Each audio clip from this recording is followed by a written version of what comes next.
Far side armbar from side control is one of my absolute favorite techniques. Not only is it technically sound and a good basic position that will help your understanding of arm bars in all positions, but also a lot of folks are not going to see it coming. So if they make a small mistake, or if we force a small mistake, we can finish them.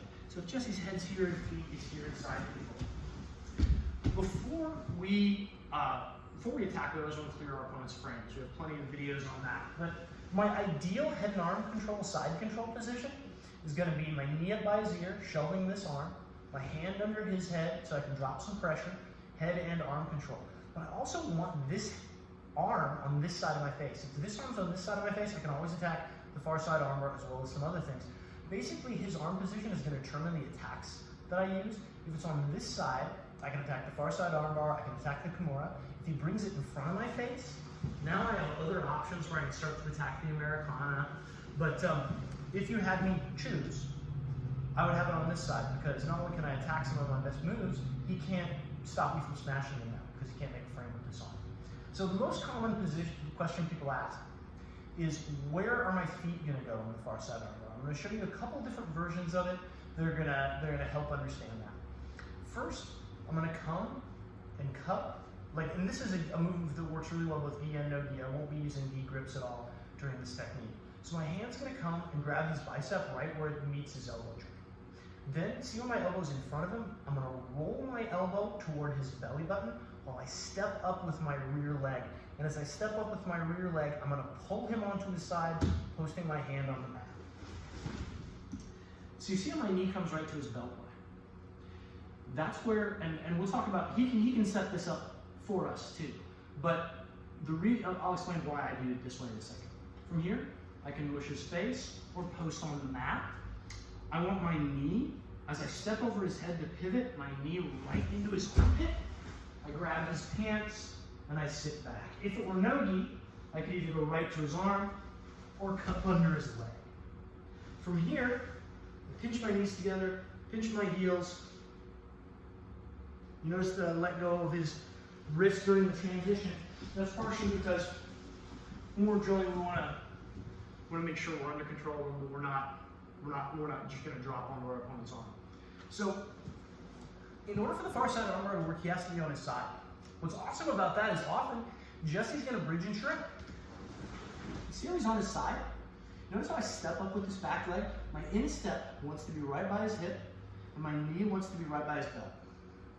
This is where every technique has a setup, an entry, and a finish. Sometimes he sets himself up because he thinks, well, I want to shrimp and get away. And he does, but he left his arm on. Post on the mat or on his head. Knee comes for his armpit. In the gi, we can do this, grab this, and sit back. The reason that we would do this, I'll explain in a second, but mostly it prevents his avenue for escape. I'm going to pinch my knees together, pinch my heels, grab two wrists, and very gently try to put my back on the mat. I could finish just like this too. Right? So, that's my leg position. So let's go over some details. If he puts himself on his side, great. But if I know that his arm's on the side I want it on, and I want to attack the far side armbar, I have to pull him onto this side. That's why the leg work matters. Because, yeah, I can get him kind of on his side by rolling my elbow in front. You see there's like half on his side, and that'll work. But often that's going to be a struggle, because my arm is not going to be as strong as his body. So that's why my back feet have their toes on the mat and active toes. So when I post, as I step up, it's my whole body that's pulling him onto his side. A couple other details.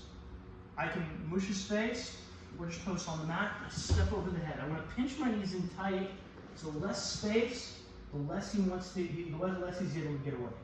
I'm going to rotate this way. A couple of details. See how my foot's in his armpit? Ordinarily for the standard armbar, we have our head up by we pinch our heel into his neck. I actually prefer it with my foot here, because one of his defenses is to grab his own bicep or grab his own hands. You see how it's more difficult now, because there's more space there? It's not the end of the world if it ends up here, but we might have to deal with defense in a way that we ordinarily wouldn't. So it's fine if the leg comes here. Second, a lot of times people make the mistake of thinking they have to pull this leg out and swing it over, because this is the standard armbar position. Trust me, this works just great. My knee is up, my instep is under his shoulder blade, but the real key is that I pinch my knees together. And that is gonna make me able to get the towel. So the reason I like to grab to the pants here, there's two reasons. First of all, I want to slow my own rate of descent because I don't like too much dynamic movement. I like to control it while I'm trying to submit. But second, especially if his hand is on the north side, if I just fall back, Jesse can do what's called a hitchhiker escape, where he sticks his thumb out. Now, I've gone from being on top and attacking, now I'm on the bottom, and that's a bummer. So, to stop this in the gi, I just grab his pants, and now if Jesse tries to do that, even if he has his thumb in the right direction, he can't, right?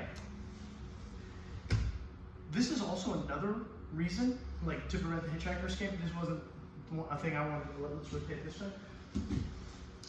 A lot of small details to the armbar that are really useful. That's why I don't want his arm on this side of my body.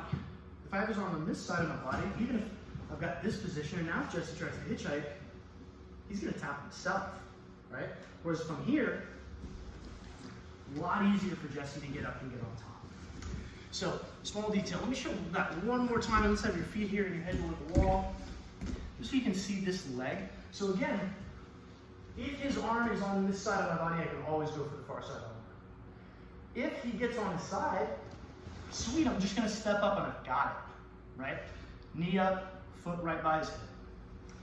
If he doesn't get on his side, watch this back leg, post. You see how now it's my whole body dragging him on the side. If we don't have the gi, I'll sometimes dive my elbow pit for the knee pit like I was going for a bow and arrow choke. But you can also, if that's not an option for you, just bring his arm to this side of your body, to the hip side, and now if he tries that hitchhiker escape, he ends up tapping himself. Far side armbar is a really powerful submission and a really important technique to know because you can hit it in transition, and what I like best, you can hit it against guys that know what they're doing.